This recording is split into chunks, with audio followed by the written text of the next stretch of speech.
তারা একটু অপেক্ষা করুন।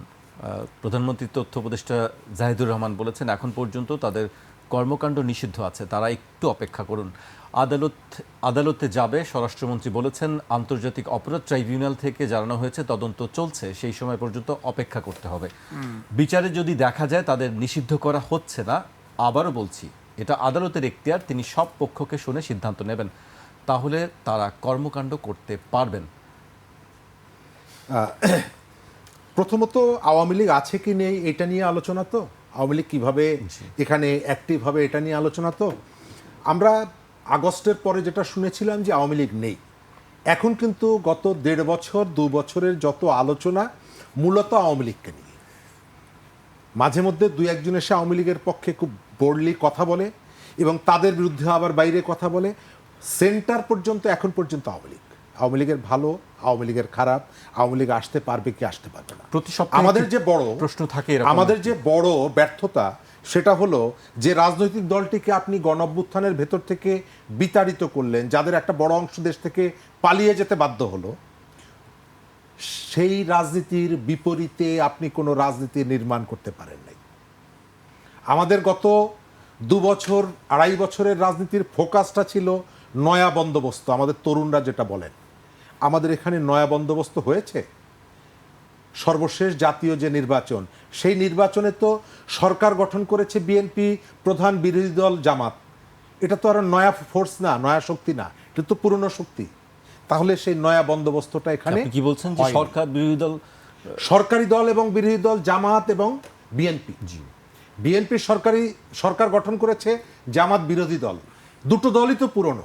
তাহলে আমার সেই নয়ার বন্দোবস্তটা কোথায়? আমি যে গত 2 বছর ধরে শুনলাম, তার অর্থ হলো যে আপনি নতুন রাজনীতি এখানে নির্মাণ করতে পারেননি। আপনার রাজনীতিটা এখন পর্যন্ত আটকে আছে ওই পুরনো রাজনীতির মধ্যে।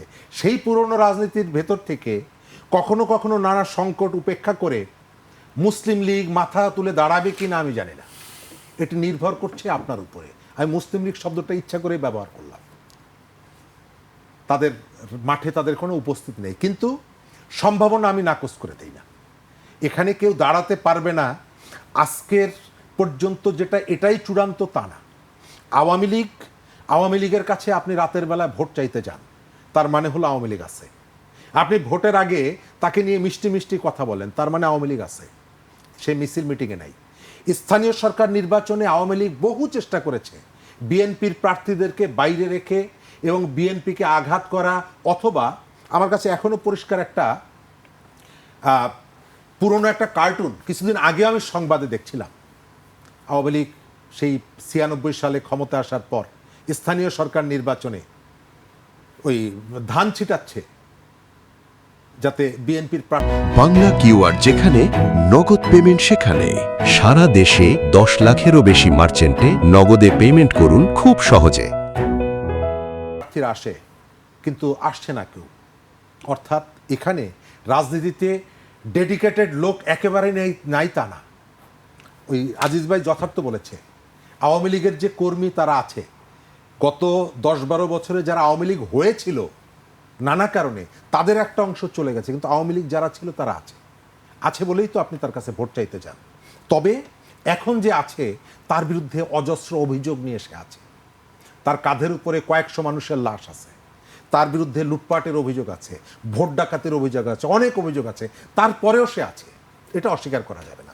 স্থানীয় সরকার নির্বাচন সহিংস হতে পারে। কেন সহিংস হবে? কারণ হলো এই নির্বাচনটা আমাদের এখানে খুবই লাভজনক।